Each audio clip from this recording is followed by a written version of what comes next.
Ça m'a donné envie de vlogger.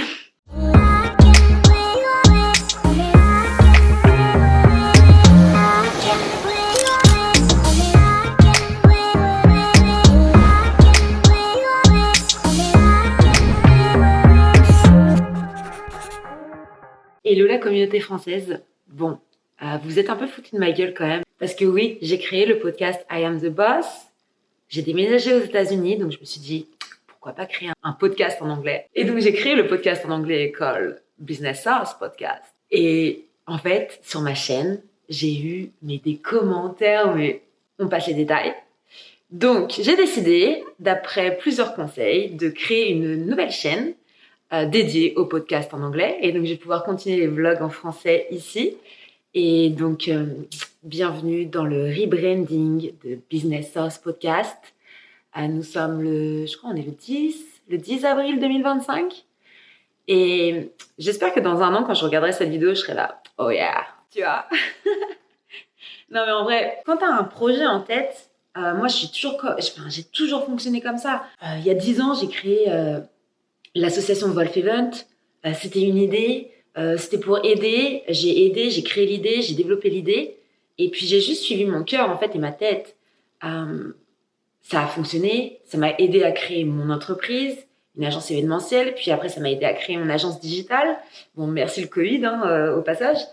Mais tout ça, ça a été des opportunités que j'ai prises, que j'ai saisies et des projets que j'ai suivis malgré les critiques et malgré tout ce qu'on a pu me dire en fait.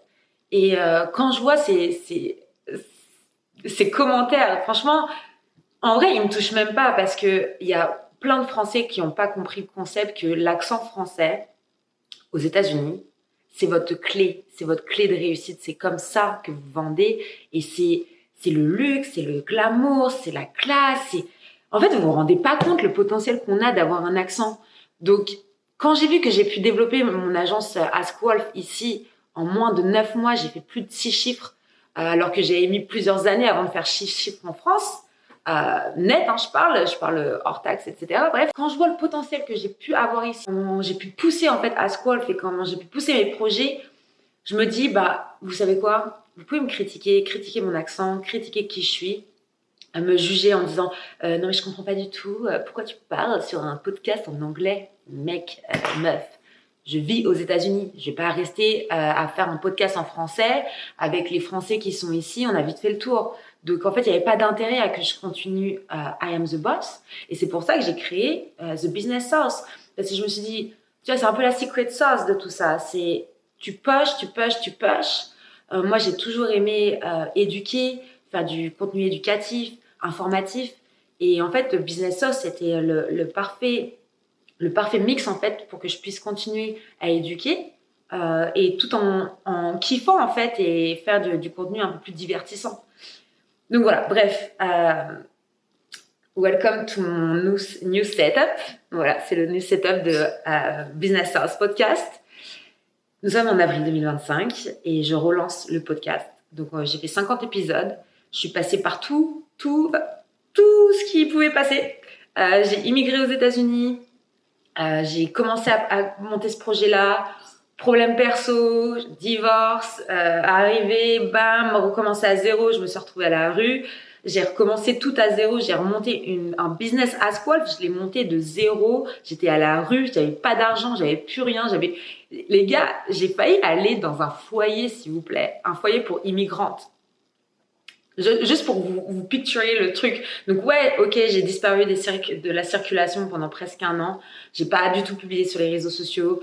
J'ai mis Business Sauce Podcast de côté. J'ai mis tout de côté, mais je me suis focus sur Ask Wolf. Et Ask Wolf, là, dans quelques semaines, après 1 an aux États-Unis, ça fera 2 ans que j'ai commencé le projet en France. Le but, c'est une global agency. Je vous le dis tout de suite, c'est une agence internationale. Et ça, je l'ai vu dès le début et j'ai vu le potentiel et je sais où est-ce que je vais avec cette agence-là. Et aujourd'hui, je suis tellement fière de dire qu'on est plus de 10 collaborateurs. Tout le monde travaille au sein de l'agence. Franchement, il y a une ambiance géniale. Et c'est peut-être une des premières agences full remote françaises qui commence vraiment à fonctionner. Et j'en suis fière, en fait. Et donc, Business Sauce, c'est juste... c'était pour m'entraîner aussi verbalement. L'anglais, c'est facile. Mais quand tu es immigrante... moi, ici, où tout le monde me comprend... En vrai, il y a que les Français qui me comprennent pas sur mon podcast. Donc en vrai, les Américains me comprennent, whatever, tu vois.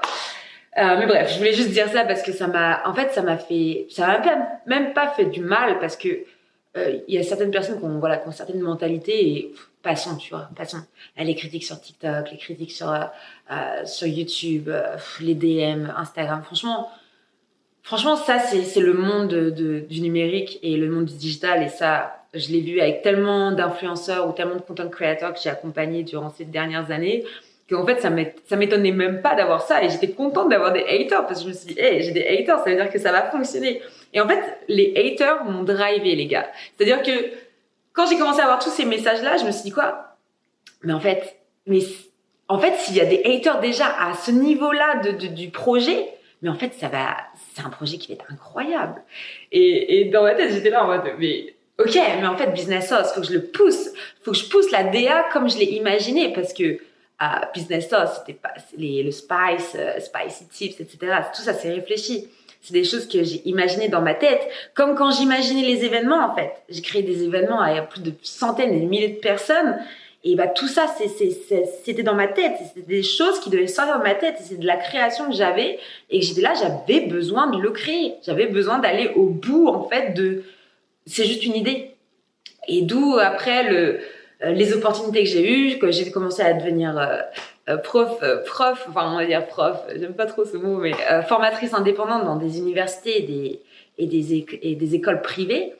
Pour enseigner le project management, donc la gestion de projet en français, le community management, etc. Mais tout ça, c'était des opportunités parce que j'ai toujours tout poussé. Ok, j'ai commencé jeune. Ok, aujourd'hui, bon, c'est un peu plus devenu la normale de commencer une boîte jeune, mais je vous assure qu'il y a 10 ans, une nana toute seule qui montait sa boîte, on te regardait de haut en bas et on te disait mais pourquoi je vais te faire confiance en fait? T'es qui toi?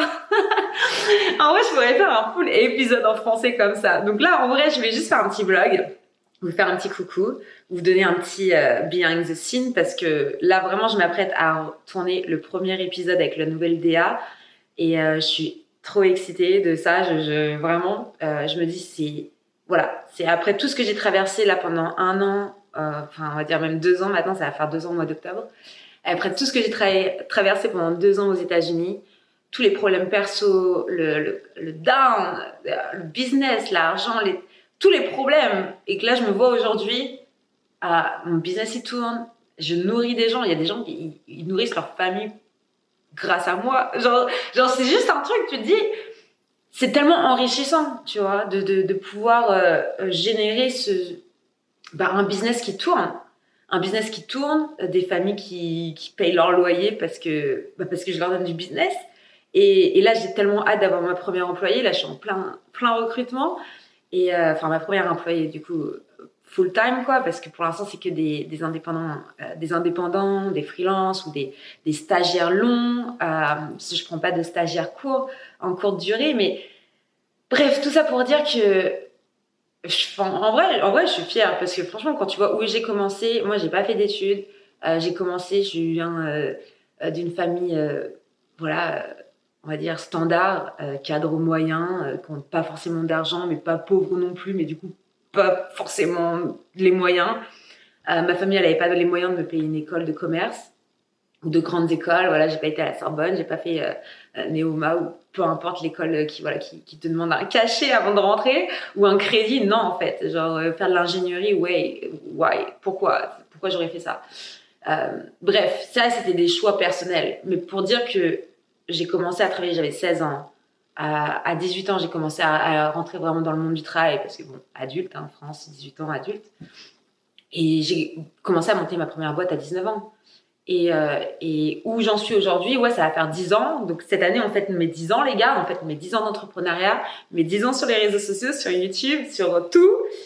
Et en fait, je suis contente de ça. Je suis contente de ça. Et voilà, je voulais prendre 10 petites minutes pour vous parler un petit peu close. Et je vous montre, allez, un petit preview. Parce que ça va sortir avant, du coup, le nouvel épisode de Business Sauce Podcast. Et bref, je voulais vous faire des bisous. Bisous de Wolfie et à bientôt les gars. Ciao!